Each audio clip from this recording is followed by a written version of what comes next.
Hello. Hello, good evening, everyone. I'll be starting within 5 minutes. We'll give some time for people to join in if a few people or more people want to join in. Thereupon, I'll start within 3 minutes. Please let me know if I'm audible. Yes, sir, you're audible, sir. Thank you.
Okay, I believe we should start. Um, Hello, good evening, everyone. My name is Anurag Sharma. Just to give a brief introduction about myself, I've done my bachelor's in Commerce and Honors from Shahid Bhagat Singh College, University of Delhi. Thereupon, I've done Bachelor's of Law from Campus Law Center, University of Delhi. I also have a Master's in Public Administration from IGNOU. I have been fortunate enough to clear civil services mains twice. I'm going to appear for this year's interview as well. I've cleared both the times with law optional, and I've been asked by the academy to just introduce the law optional to all the desirous aspirants who are wishing to take this subject as their optional in the civil services examination. Well, for that matter, I've prepared a small PPT for you guys, and I've just quickly prepared the PPT. So please pardon me if there are any mistakes in it. I'll move ahead. Just if I'm audible. Am I audible? Can you please confirm? Yes, sir. Okay. So I also want to congratulate all of you for having chosen to sit for this exam, and I hope that all of you succeed. Well, to start with the presentation, law optional. Well, it is one of the 24 optional that the civil services exam provides us. But then the question comes, why should we take law optional? Well, as far as I know, there are two categories of people, or rather, I would like to divide people into two categories who want to take optional. One who actually have a background in the subject, who are lawyers or are pursuing LLB from various colleges, and the others who wish to take this as an optional, just like people take other optionals of sociology, not having a specialization in the subject. For that purpose, I'll be covering these things in my presentation. Why should you consider taking law as an optional? What are the concerns that we face with respect to the same, and what are the reasons that you should opt for it? Then I'd go ahead and give all of you a brief overview about the syllabus of the exam, and also where from you can study, what are the sources or the books that I personally referred, and also you can refer. then what the paper consists of, what is the pattern of the paper. Thereupon, I'll also briefly touch upon how to study for this subject. Specifically because it is a peculiar kind of subject. Only two categories of subjects in the optional list have where UPSC seeks a level below their graduation: medical science and law. So for all other subjects, you have to have an understanding of bachelor's honors level understanding. While for law as well as for medical science, the level for the UPSC law paper is a little lower than what we have in bachelor's of law and for medical science. So I'll take a brief comparison of both and how to study with the twofold division of the syllabus, and as well as the how to go about the preparation. Thereupon, in the same way, and I'll also touch upon how to reverse engineer your studies after having understood the demand of the exam, after having understood the things that you need to put forward in your answer sheet when you give it to the commission, how you can actually construct your answers even before going to the exam, and how note making can benefit you. And thereupon, I'll try to conclude and open the floor for questions if you guys have any. Moving forward, I'll rather start with the concerns that everyone has while choosing a law choosing any optional, particularly some technical options such as law. Many of the people consider it as a technical subject. As a very famous saying goes, law is nothing but common sense. But one of the biggest concerns of the people or the students who are choosing law optional is that it's very technical and jargonish, that it has a very, very vast syllabus and it's very difficult to cover it. Why not choose an optional which is much smaller in its reach and expanse, such as public administration, which we can complete easily. Then another conception is that only law graduates should take this as law optional, or take this as an optional. Then another difficulty that I found while talking to a lot of people is that there is a lot of difficulty that they have in understanding the demand of the optional, because law is as vast as an ocean, and it's also famously referred to as a jealous mistress, which is very difficult to impress. So how to impress UPSC with this jealous mistress? Then a lot of people also have this concerns with respect to how do we memorize so many sections, so many cases that we have to put in. There are so many subjects that UPSC is asking. Why should we take it? I'm not good at memorizing a lot of stuff. Should I take this optional? How much will it help me in general studies? How does this optional help in different stages of this exam? And the list goes on and on and on. I'm sure all of you also have such questions in your mind, especially at this time when you're wanting to choose an optional for yourself. I'll try to address some of these issues in this presentation before you, and also I'll be happy to answer your queries to the best of my abilities if you have any. So I've divided this question, or rather its answer, into two parts. The first being, how does this optional or this subject help you in all the three stages of your exam? Well, I've limited my scope to only this exam and not after the service, because law is an optional which also helps you in the service, as you are only implementing the law when you get into the service, any of the services. So, but I'm limiting it to how it is helping you in the exam. So there are three stages to the exam, as I'm sure all of you would know. The first stage is the prelim stage.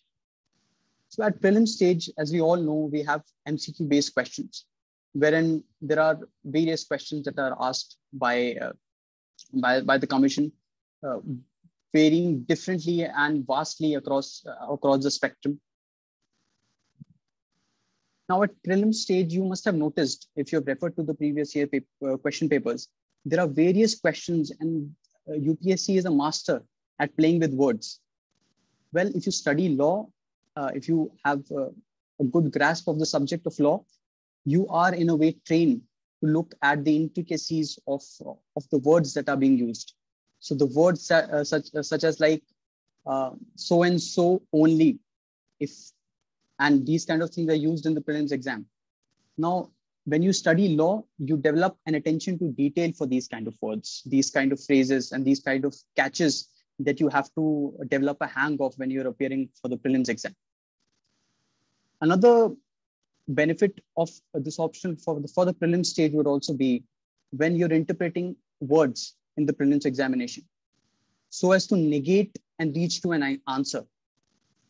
There also, I've found personally that after studying the subject of law, I've been better able to understand the words that have been referred to in the prelims exam, and also reach the answer much better, or rather, or more number of occasions. Then the golden point of law with respect to the preparation, which runs through all three stages. That is the help that you get in the general studies paper. It's immense.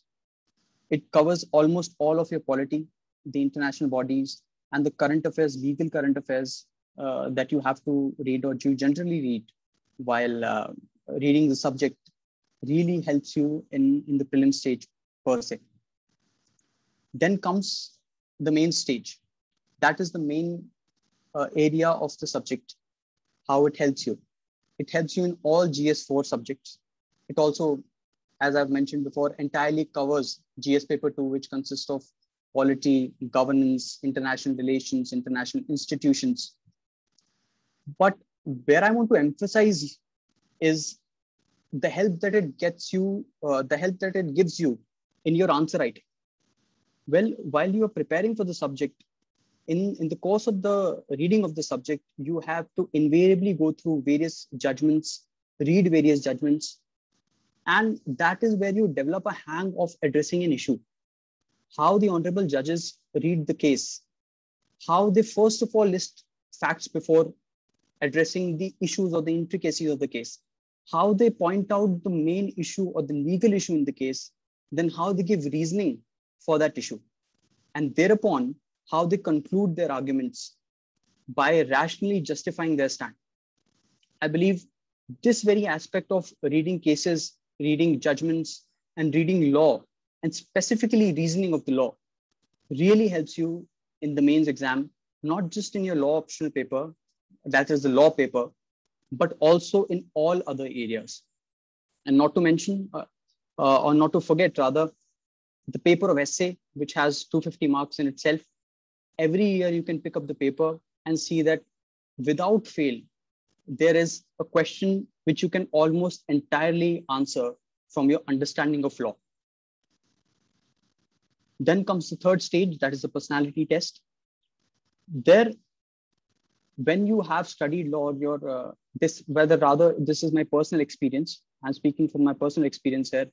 Of all the interviews, mock interviews that I've attended, and also the final interview that I attended with Vinay Mittal Board in 2018, it was revolving mostly around the legal issues.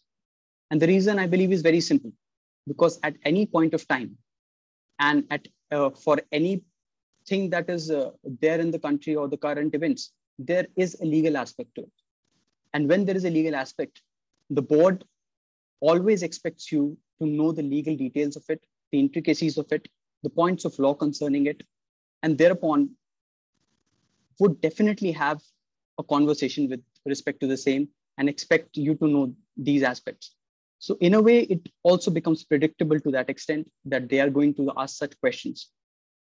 Second, I'd like to reiterate the same thing. When you read judgments, when you read the law, you develop a hang of addressing the core issues that are there in any of the events. So that also helps you in understanding the very issue that you have to address before the board. And for that matter, at the main stage as well, you will be able to quickly assess how and what are the more important areas. And therefore, you'll try to address those areas. And invariably, as I'll in the later slide show, data also suggests that the people who have law optional have had a good success rate. The third point with respect to the personality test, and I would also like to include the same with respect to mains as well, that is the articulation. This also, reading the law, reading reasonings of the judgments also help you in articulation. Moving forward, here I've put before you a brief overview of the success rates of the various common law optionals and one of the better performing law options, that is medical science.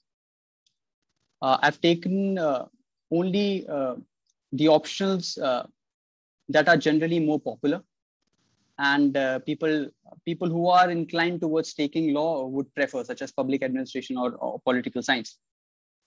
And for that matter, public administration and political science are a general reflection of all the other options cumulatively.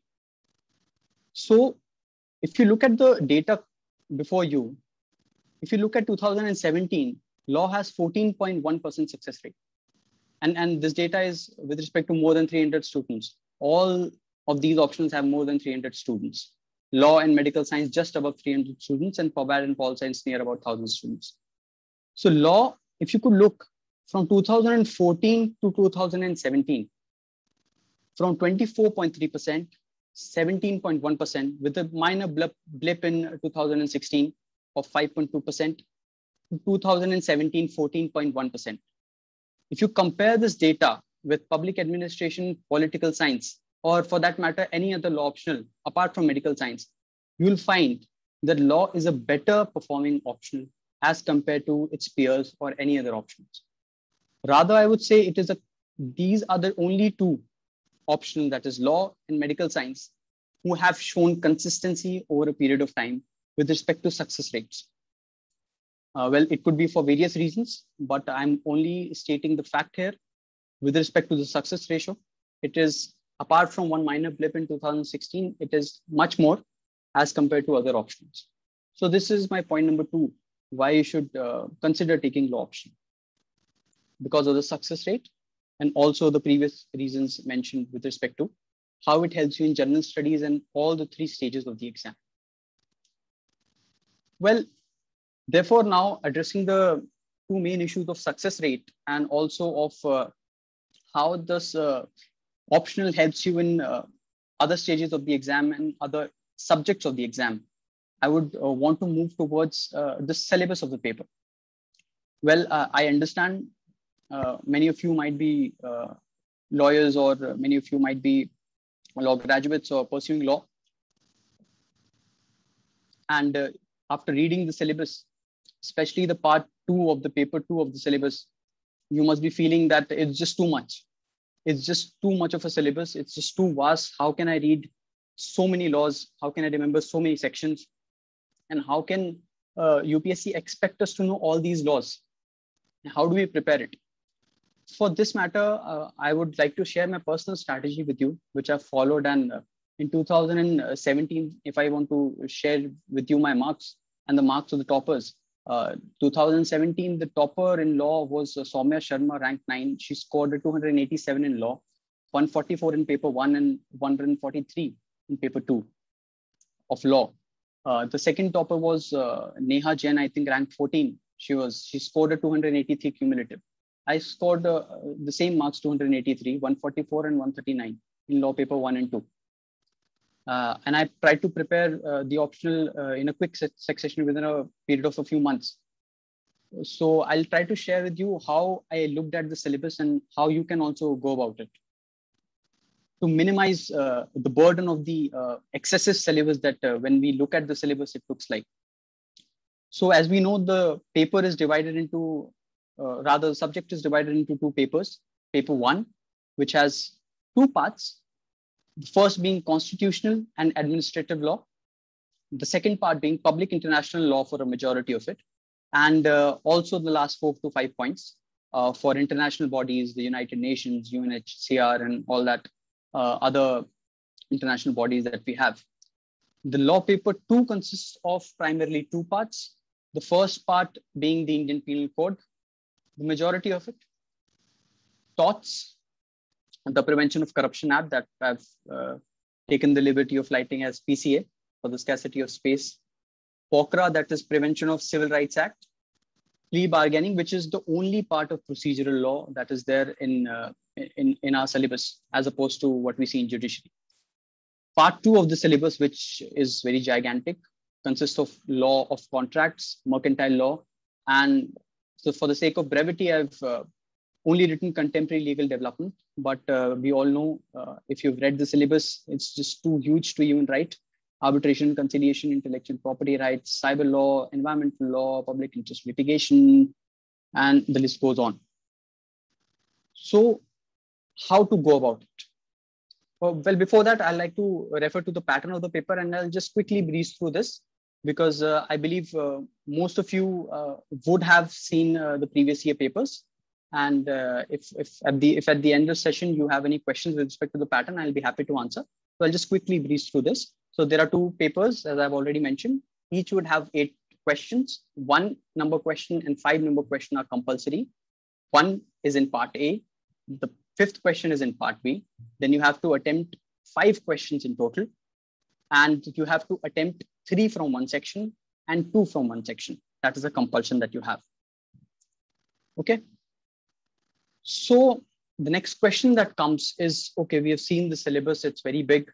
And I've not mentioned the whole syllabus. I hope you have the syllabus with you and you can refer to it as I mentioned the broad contours of our syllabus and the books that I personally referred for the same. Well, I'll give the caveat first that for all these sources, I have referred the Bayer Acts as well as the DOLLB case material in entirety, or not in entirety, at least Bayer Acts I've read for all these areas, the important areas. And I've referred to the case material very selectively. So for the first and the most important area of law optional, which in a way consists of close to 120 to 30 marks that you can attempt from this area in paper 1 itself, I refer to MP Jain, VN Shukla for the books for constitutional law. And for all the other areas, I've, as I mentioned, if you can see, I've referred to AK Jain books that we very fondly know as Dukis in University of Delhi, Faculty of Law. So with respect to constitutional law, and with respect to all these books, the big bulky books that these are, I've not read them in entirety. And I think it's not possible also to remember them in entirety. So we need to refer to them selectively with respect to the syllabus of the exam and the previous year question papers. That will be our guide. That will guide us on how we need to read some specific areas in a little more detail. Therefore, refer to the referencer or these bigger books. And for the rest areas which are not emphasized as much by the Union Public Service Commission, we can, rather opt for the other books such as the Dukis or the Bayer text or the Bayer Acts or even some internet research. For administrative law, well, I think I may not also read each and everything. I think you have seen it.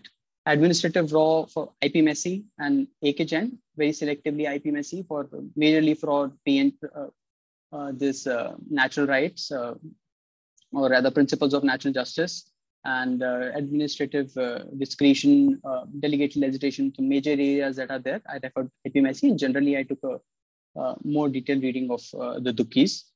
For public international law, I very selectively refer to Malcolm and Shaw and also to S.K. Kapoor. Well, as a matter of fact, the Duki only covers I would say 35 to 40% of the syllabus. So I covered majorly things from that. I augmented them with some internet research and these books. And for the remaining areas, which Dukis did not provide me good material for, I referred to these books. For international institutions, I had made some notes while in my law school. So I referred to those. For the Indian Penal Code, I refer to P.S.A. Pillai. It's a very, very good book. If you get a time and you have the opportunity, I'll recommend all these books to just read them. And again, the AK Jain book. For these smaller areas, if you would go and read the previous year question papers, you will find that almost all these areas, not very detailed questions have been asked by this commission.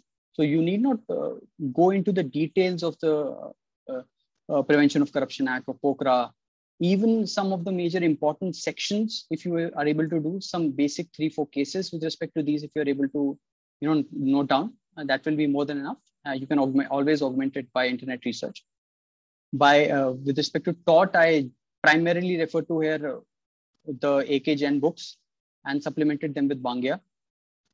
With respect to the Contract Act, my main source was, okay, I forgot to write it here.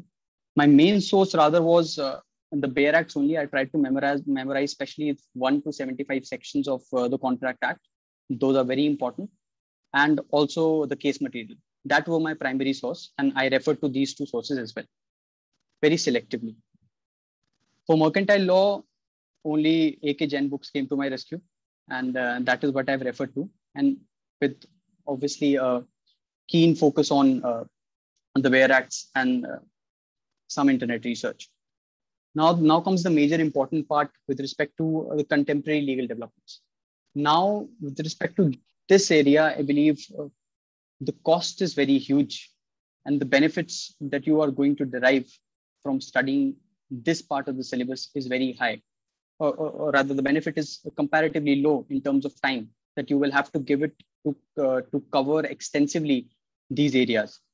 While as it hardly comes for 50 to 60 marks in the exam. So here is where one has to smartly study for law optional to evade that extensive burden of reading a lot.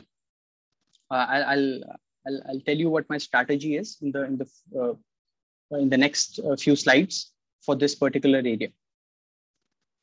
Okay, so now now I'll divide this preparation for you, having discussed what the syllabus of the exam is, why you should probably think of taking it, taking subject of law as your optional. I would like to very, very broadly touch upon what can be your strategy so as to give you a broad overview of how at least how I looked at the syllabus and read the syllabus, and also therefore to try to cover the syllabus a little more intelligently. Because as per my understanding, having also studied public administration, one has to be very smart in covering law. Otherwise, you're going to drown, especially given the amount of books and the size of the books that we have. So my primary focus was on cost and benefit analysis of all the subjects or topics that I mentioned. The question that comes here is, what was the guide? What made me stick to this pattern and also get through with this? I would say I tried to look at the previous year question papers, at least the previous 15 to 20 years papers, topic wise, as well as the syllabus, the words of the syllabus. I cannot emphasize this enough that the syllabus is the most important part that you have to keep with you, especially that goes for the whole of the preparation, but specifically with respect to the preparation of your law option. Because if you don't have this guide, you might have a problem with respect to limiting your resources, because there's too much to study in law. So with respect to this, I divided my syllabus into two parts. The first, I've categorized for convenience, very crudely categorized this as cost is low and benefit is very high part. So what I've categorized into the syllabus is law paper 1 and paper 2 part 1. So if we look at the syllabus, the constitutional law, administrative law, from one paper, you can attempt 150 marks. So if you just complete constitutional law and administrative law, you will be able to complete 150 marks in your exam. Now, when I say this, more than half of your syllabus, that means for 250 marks, you can cover with only these two subjects. And these two subjects are going to immensely benefit you in your GS2 preparation, GS4 preparation also, and having a constitutional and legal underpinning in all other answers. And with respect to the part 2 of the syllabus also, there is a compulsory question that comes. Apart from that, if you very keenly and with a keen eye analyze the previous year question papers, you can limit your syllabus there as well. So these are some of the areas, I'm very broadly referring to them.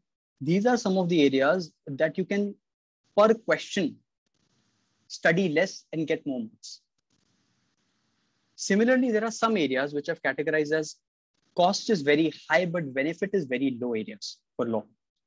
These are the contemporary legal developments, the area of the part 2 of the syllabus, which is apart from contract law. So here you have to very, very closely look at what the syllabus says. I'll just take an example for you. Now, with respect to the intellectual property rights, if some of you are students of law, you would know intellectual property rights is a field in itself. You have trademarks, you have copyrights, you have patents, you have industrial circuits, you have so many things. But if you keenly see and go in detail of the syllabus, you see that the UPSC mentions intellectual property rights, concepts, types, / prospects. That is the syllabus. So in this area, which is not offering you very, very high returns, you need to stick to the syllabus and only read the concepts. What are the types and what are their prospects? I'm not saying the commission will not ask any other question. They might ask it. But if you go for that expansive preparation of this 50 marks, then you'll have to study a lot and you'll not be able to get the benefits, that much benefits. And time is always at a premium. So you can, as this is what I have divided my syllabus into these two parts. If you wish to take the optional, you can also go for similar sort of a distinction on an analysis of the previous year question papers as well as the syllabus of the exam. Now, the next question comes with, now that we've covered the syllabus part and how and what your broad approach should be with respect to preparation of the syllabus. Now, the next division that I've made for is from the examination point of view. Well, as per my understanding of the exam, there are two things that you require while you're writing the exam for mains. I'm now talking about specifically with respect to writing law optional mains examination. The one prerequisite is understanding the questions in exam. I think this is the prerequisite without which you will not be able to address the demand of the question and not answer correctly, and therefore not give UPSC what they're looking for. The examiner will not give you very high marks if you don't understand the question and the demand of the question. So the first focus should be with respect to understanding the questions of the exam that come in the exam, their demand. And once you do that, you will know what to write. How will this happen? The question comes. When you have an overview of the syllabus and you have prepared your optional in line with the previous year question papers, when you read the question papers, and there are various compilations also available in the market that have divided the syllabus and the questions in a topic-based questions format. So when you read your books, that should be your guide. That should be your limiting factor, or rather that should be your delineating lines of what are you going to read from your AK Gen, what you should be reading from your MP Gen, what you should be reading from your VN Shuklas for the Constitution of India. The second, with respect to the same focus, is understanding topics, the very topics. The constitutional law syllabus says constitution and constitutionalism, the distinctive features of the Constitution. So each word of the syllabus, that will be your guide, and you have to limit your syllabus according to that. And read them so that you develop an understanding of the questions being asked. And how to go about it? It's very simple. Reading basic books that we have just referred to in the previous slides. Read the case materials that are very readily available on DU's faculty site, and very, very important. I cannot emphasize this enough. The bare acts of all the laws rather. This, I believe, specifically the bare acts and the case materials, they really help you in your vocabulary with respect to every subject has a vocabulary. And when you're writing the answers in general studies, it would do if you do not possess that little language. But for optional subject, you need to have a certain vocabulary in all the options. These two sources will really help you in that. Now, the second focus, and this is the thing that will, as per my understanding, help you get better marks in the exam. That is understanding the constraint of the exam when you're studying. What mistakes I've actually done is I used to start reading the bare text or start reading the books without having an understanding of how much is required. And when you do not know how much is required, sometimes you end up reading too much. And then there is a problem of shortlisting it when the time comes when you need to write it. So we need to understand also the limitations that we have to work under when we are giving the exam. Some of the primary limitations that while sitting in the exam, we have to cater to is, and I'm mentioning this because this will help us reverse engineer and construct our studies accordingly, and also therefore limit our syllabus and time. The first limitation is we have 7 to 12 minutes for each question, depending on the type of question. There are 10 markers for which you get 7 minutes. If you divide it accordingly, that's what my division was, 7 to 12 to 13 minutes for different question. So for a smaller question, which is of 10 marks, you get 7 minutes. For a question which is which is bigger, that is a 20 marker, you get somewhere around 12 to 13 and a half minutes. So this is the limitation within which you have to write. So if you have, let's say, for example, studied the word constitutional morality, that is very much in news these days, in entirety, in so much of detail that you know so much about it. My point or my submission is only that you can only utilize as much as you can fill in the answer sheet within 7 to 10 minutes. Nothing more, nothing less. That is what is required. And that is the only thing that will go before the examiner. The second limitation is with respect to the space. You do not get more than 250 words, sometimes from 150, rather when the question is small, 150 to 200 to 250 to 300 words. That is your maximum limitation, within which you have to supply to them the sections, the relevant concept of law, the point of law, if you remember some case laws, and also what is the current position of that law. Now, when you start writing it, invariably you will exceed the time limit as well as the word limit. So you need to remember while studying also, studying too much will not be required. I'm specifically speaking this because the syllabus of law seems very, very wide, and it is very wide. But the demand of the exam or the subject of law with respect to this exam is to be looked at within these limitations that we see here. So 7 to 12 minutes, 250 to 300 words, and information overload and remembrance limit. If you look at the syllabus, there are constitutional law, administrative law, international law, and so many laws. There is a limitation of the human mind that will not allow you to remember all the sections, not allow you to remember all the cases. So this is where selective understanding is required, that all the cases are not to be remembered. But having said that, you cannot not remember Keshavananda Bharati or S.R. Bomai. There are some cases that you must remember, but every case is not required to be remembered. There comes my point of reverse engineering while preparation. This is the reason I told you about all these things, that when you are choosing the subject, when you are selecting the optional, the issue of the vast syllabus, the issue of the technicality would not arise if you understand that there is a limitation of time. Therefore, you are not required to read so much as, let's say, an understanding, a very, very in-depth understanding of that topic would require. You need to understand that only 300 words at max you'll be able to supply in the exam.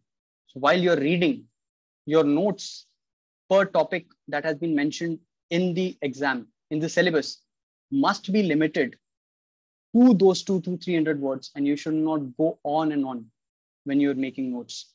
That will really help you to limit your syllabus and also to derive maximum benefit if you decide to take this option. Well, moving forward, let me now just quickly discuss on what are the essentials of a good answer for a law option. When you are therefore writing, why am I mentioning what a good answer for law optional would be, is so that if you understand what you need to write in the exam, especially because this is now what I'm talking about is only with respect to mains preparation for the law optional, which you'll be writing. When you understand how an answer should look like, those essentials should be clear in your mind. When you're actually preparing and reading the subject, what that will do is, when you're reading the subject, you will have more and more emphasis on those very aspects and limited to that, limited to those 3 sentences that you'll be able to write in your exam. And that is only what is required to be in your notes. So the first and the more important part is the language of the subject. This will really help you limit your word count in the exam. So you need to understand what the meaning of natural law is. You need to understand the meaning of prosecution. You need to understand the meaning of bona fides. All these words, if you understand, this is the vocabulary of the subject. If you understand the vocabulary of the subject, in the final exam, you will be able to write in lesser words. So you'll be able to have more explanations from lesser words, and therefore that will look better. Do not go for understanding, excessive understanding, or you need not be perfect in any topic. That is not required. I'll take the help of the Nobel laureate Herbert Simon, who has given this concept of satisficing. That is, there is no perfect answer. The answer or the thing that you are ought to do should be satisfactory, and it should suffice.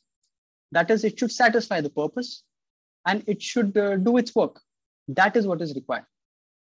So you can use that also while you are preparing. The third important part of a law optional answer is, as I believe most of you would have this understanding, is the mention of sections as far as possible. The mention of distinguishing factors of those sections. Let me, for an example, take the example of culpable homicide and murder. So if in a university exam, let's say, we get a lot of time to write the intricacy and the differences between, we can mention the whole sections, the firstly, secondly, thirdly, and fourthly of it. But given the time constraint of the 250 and the 300 words, while preparing, what you can do is find out the differentiating factors of these two. How culpable homicide is just different from murder, or is it a genus and murder is a species? So these are the things that you can utilize in the answer. Then other factors such as case laws, as far as you can remember, the important ones goes without saying, one must remember. And law commission reports, wherever suitable, wherever you can refer to them, very good. If not, there's not an issue. Addressing the demand of the question and not beating around the bush. Given that we have such less time, if we are able to quickly move to the point and address the demand, that is what we can do. And how can we do all this? We can do this only by this. I've taken the liberty of calling this as the Brahmastra of revision. Well, what I tried to do this time around in this attempt was I made very small, crisp notes, which probably only I can understand. This has really helped me in my short-term memory. So when you have very short and crisp notes, just the case law, the section, the ratio in one line. If you remember this comes really handy when you are just going to give your mains the next day. And while preparing, if you can just make these small things, which won't take much of your time, but you'll really be thankful afterwards when you have a exam the next day. This really reduces your time when you revise, and also if you're able to specify more sections, the number of the section, the essential of the section, the relevant case law, this will definitely have a very good impression on the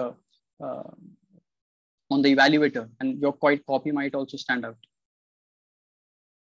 So, well, I believe that is what I want to share with you with respect to the preparation of the subject. And in conclusion, I would like to tell you that the same thing that I started with, that law is nothing but common sense, and it is a very, very interesting subject. It is a subject that I have dearly fell in love with, and I'm really happy that I have pursued my education in law also. It has immensely helped me in my preparation also. And I hope this presentation was of benefit to you, and you were able to get some hang of what the law optional is about, what is its syllabus, and some of my strategy of how I've tried to distinguish between two parts of the syllabus, and how I've kept my approach with respect to those two parts of the syllabus. One part which has a little higher cost when it comes to coverage of the syllabus in entirety, and one part which has better cost benefit and also helps immensely in other parts of the syllabus, as well as the stages of the exam. Well, with this, I would like to conclude, and I'll be open to questions if you have any. Thank you for very patiently listening to all that I have to say. Thank you. Sir, good evening, sir. Yes. Hello. Hello, yes, sir. Yes, please go ahead. Sir, I have two doubts, sir. First is, polity is overlapping a lot in law, sir. Is that correct? Yes, it is to an extent. And second is, we have to buy out all the acts. It's not necessary that you need to buy all the acts. You can also refer to the acts. They are freely available on the internet. If you are comfortable in reading from the laptop, or if you have an iPad or a tablet, that also would do. That won't be required to buy all the acts. But yeah, for the major subjects, I would suggest that, let's say for example, for constitutional law, for the Indian Penal Code, the UN Charter, or the Contract Act, I think these three are the most important acts that one must buy. Hello. Hello. Hello.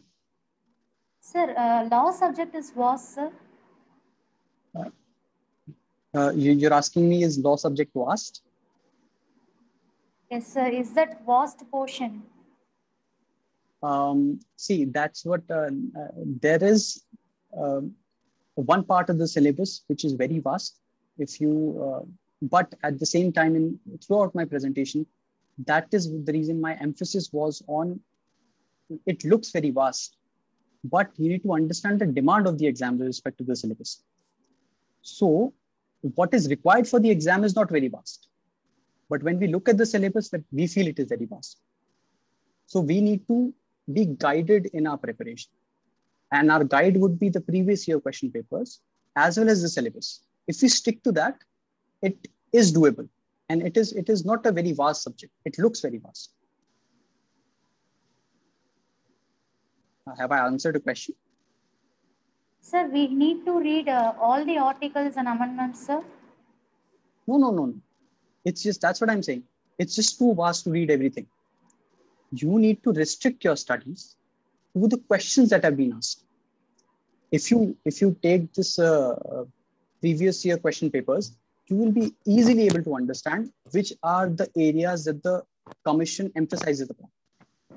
So when you read it, you will understand that federal structure of the Constitution is a very important area. Fundamental rights is a very important area. And not all fundamental rights are important. When you read about it, you'll realize that Article 14, right to equality, 14 to 16, or rather 18, 17 and 18, they hardly ask questions. The 14 to 16, that is important. 21, 19 is important. Okay, 32 is important. This is the crux of it. You may lay more emphasis on these areas. You may refer to the bigger books or the main books with respect to these areas to have a better understanding. While as for the rest, you can limit your sources. You can limit it to your basic understanding and some basic laws. That is not very much. Sir, here is a problem, sir. I don't know which is important and which is not important, sir. When will I come to know that this is important and this is not important, sir? Okay. So with respect to when you'll be able to know, when you've read the syllabus properly and the previous year question papers. If you read them 3 to 4 times and you have a little understanding of the subject, you will easily be able to make out which are the important areas and which are not the important areas. Okay, sir. Thank you, sir. Sir, good evening, sir. This is Karthik. Am I audible? Yes, you are audible, Karthik. Sir, firstly, congrats and all the best for our interview, sir. Thank you. Sir, I am a law student myself, pursuing my final year, sir. So I have a long list of questions for you personally. Sir, Okay. Comparatively, law optional and PSIR, which would you say contributes more towards GS preparations? Okay. Well, see, I think the areas that they hit is very much similar. So GS paper 2 and GS paper 4, that is the primary areas. These two, both the options cover extensively, I would say. So PSIR would cover governance aspect and polity from the perspective of the general studies better and international relations. But from the constitutional or legal point of view, it covers, the law option covers it better. And the aspect of the international institutions in GS paper 2, that is covered by law option better. And with respect to GS paper 4 also, law and morality, some jurisprudential aspects of law are very helpful in GS paper 4 when you read about it. And the general understanding while answering the questions that you develop is very, very helpful in GS paper 4. That is thread bearing the answers. You reading the question, analyzing the different aspects of it, and then answering each aspect. That is very important in all the GS papers. That ways law helps you very much. And especially if you are a law student, then I would say law optional is equally good for you. Yes, sir. Follow up, sir.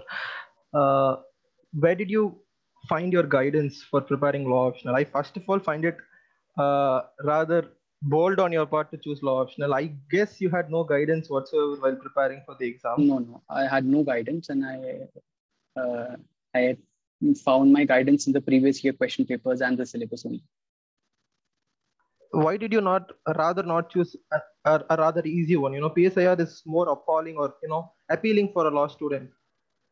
But I would say that depends on from person to person.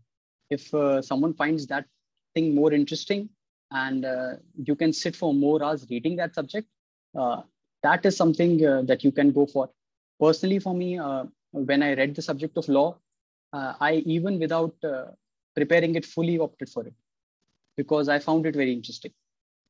So that is the reason I chose it. And that could be different for everyone. Sir, how many case laws did you, on a rough count, remember? Well, see that actually I can't quantify the number, but I would say all the basic case laws, I mean, general case laws that are important for each part or each section that you must remember, but not for all the sections. As I believe, surely you would understand that murder is a very important section. So you must remember some law on firstly, secondly, thirdly, fourthly, at least one basic law. So you need to remember K.M. Nanavati, or you need to remember Virsa Singh. You need to remember these things. But not for all the sections, you can't remember because UPSC also does not expect it. Because the last time I wrote the mains, there were areas that I wrote no case laws about for, but I don't think I've been penalized. I was given marks very freely, I would say.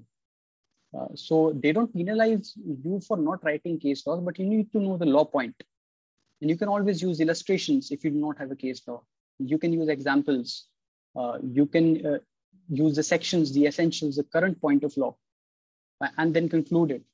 If you don't know the particular case law, if you remember some commission recommendation, some ARC recommendation, that will also be very helpful. So what I want to actually say is you do not need to remember all the sections, all the case laws, everything. That is humanly impossible to remember. As you can see the syllabus, there are so many case laws with respect to even one section. It's just those landmark judgments, landmark case laws that you are expected to know. So if they are asking you, what is the basic structure of the Constitution? How has it changed over a course of period of time? So you cannot say that you do not remember Keshavananda Bharati, you do not remember Bomai, you do not remember a few other seminal judgments. But you can, if you're understanding what I'm saying, you can remember, you can be okay if you do not remember all the laws. That's not possible to remember, just the important ones. Sir, similarly, is it really necessary to remember sections by heart? No. The same goes for it. There's no need to remember the number of the section also. I don't think it's necessary. You won't be penalized. If you know the essentials of the section, that is more than sufficient. If you do not write 302, it will be fine. If you do not write 300, though it is expected because it is such an important section, but if you remember the essentials, that is the more important. The essentials of the section, the illustration, if the section has any, that are more important. The essence, that means. Sir, if I'm being quite honest, I feel as though, except the second part of paper 2, the rest of the areas are almost covered in our bachelor courses to a great extent, in my opinion. For the bachelor's course, I think all of it is covered. Yes, sir. So exactly. All of it. I feel as though if I choose this, I'm taking an easy way out from the optional race. Why do you want a difficult way out? As it is, the exam is very difficult. Why do you want to go to make things even more difficult for you? Sir, am I right in presuming that paper 1 fully and paper 2 first half are almost completely covered in the bachelor courses itself? Is that right to presume that? See, there are, to my understanding, which college are you from? So, the School of Excellence in Law, Tamil Nadu Ambedkar Law University. Okay. So as far as my understanding goes, there are a few optional subjects that are given in various law schools. I can tell for myself in the faculty of University of Delhi, there were some optional subjects. So cyber law was an optional. Then the Negotiable Instrument Act was an optional. IPR Part 2 was an optional. So if you opt for those options, almost everything is covered. And nevertheless, the majority of the chunk of the syllabus, wherein 450 plus marks can be attempted, are without fail covered in all the law schools. And we should rather focus on 450 plus marks rather than focusing on those 40, 45 marks, I think. Sir, the last question. Sir, seeing at what the toppers marks you said were, are rather around 15 to 20 marks lower than what the toppers from other optional marks are. Will that not affect us? Well, that observation is correct to my understanding. Even the year, in the last time I gave the interview, 2018, in that year, law optionals average marks were around this only, 283, 285, 287. I'm not seeing more than 287. So, but the public administration of marks, anthropology marks, etc., were in the range of 300 plus that time. But the same thing goes with respect to, that's why I showed you the consistency also. There is a minor blip in the selection rate, but there is consistency in the marks that are given to the law optional people and the medical science people. You will see a huge variation. So if you talk about public administration in 2013, 14, 15, this time, public administration was getting very bad scores, 200 to 50. इसके बीच में they were ranging. But generally, law is a very safe optional to that extent. That is not very heavily penalized any year. So medical science, law, these are some of the options that generally show a middling performance every year. So there, with respect to a disadvantage, you can say that some optional might be advantages at some point of time in some attempt, but how do you know which optional you take and whether that is advantageous or disadvantageous? So what you should stick to is whether you have interest in the subject, and if you're enjoying reading that subject, then I believe there's no reason you should not go for law optional. Okay, sir. Thank you, sir. You were very helpful. Thank you. Thank you. Good evening, sir. Hello. Hi, good evening. First of all, thank you for this wonderful session, sir. Welcome. Yes, sir. Sir, actually, I have a question that I'm also studying law third year in School of Excellence in Law, Chennai, sir. Okay. So actually, I have a doubt. How long will it take to complete law optional, sir? That Because completely. I'm a college-going student. How long should I spend time to study law every day? So as you mentioned, you're in third year, right? Yes, sir. It's a 5-year law course. Yes, sir. Okay, so you're in third year. You must have studied most of the subjects, I believe. Yes, That sir. are there. Yes, sir. I have studied IPC contracts, TOTS. So by only these subjects, you've already covered somewhere around 175 to 200 marks, depending from each year. And if you've studied constitutional law and public international law, then you've practically covered the whole of paper 1 as well. Yes, sir. So with respect to your question on how long will it take to prepare, I believe it is completely on the person and where they're starting from. Okay. Given the fact that you've read these subjects already, I believe that goes with the presumption that you have a certain understanding of these subjects. Yes, sir. So therefore, you can straight away guide your efforts to the preparation of the exam. You're understanding the exam of the civil services option. Okay. From that perspective, you can start. And with respect to that, I believe it depends on how many hours and how your understanding is. It can be completed, the major part of the syllabus, 450 marks that, as I mentioned, within, how do I quantify it? I mean, let me take a safe area, 3 to 4 months. You can, from the point of view of exam, do it. Or that would depend rather 4 to 6 months. Some people might take 6 months, some people might do it in 3 months. Okay, that would depend.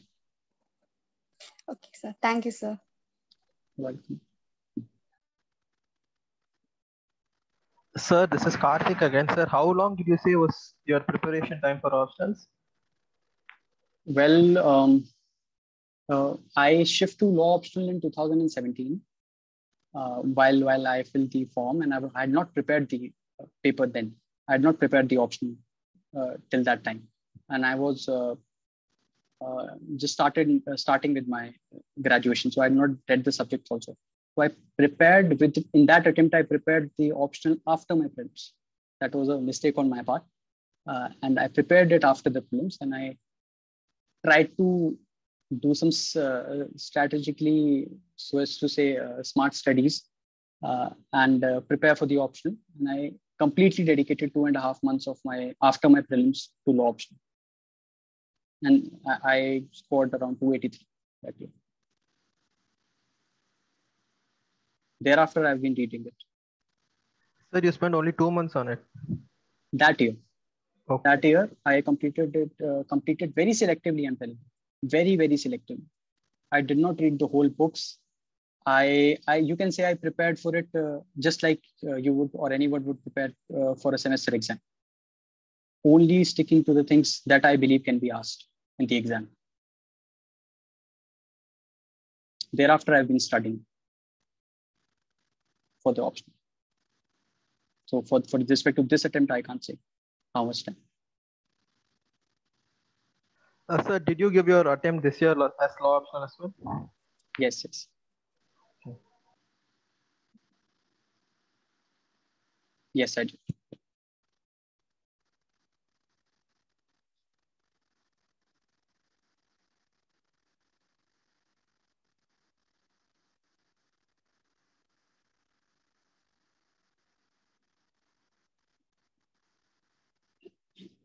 So, are there any questions? I hope I've answered them.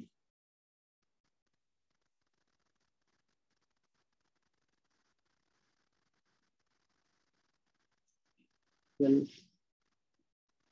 I believe if there are no more questions. Sir, spare me one more question. Sir, did you actually subscribe to all those online journals, Law Spice or Bar and Bench, for daily No, news? Take notes no on them? journals. I've not subscribed to any journal. I do have a subscription of Practical Lawyer, that is a magazine, but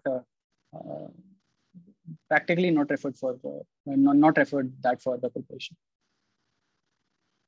That is no link with the preparation, my preparation. Any of the journals or the magazine that I have. Okay, sir. Thank you. Okay. Okay, I believe there are no more questions. And let's therefore wind up the session.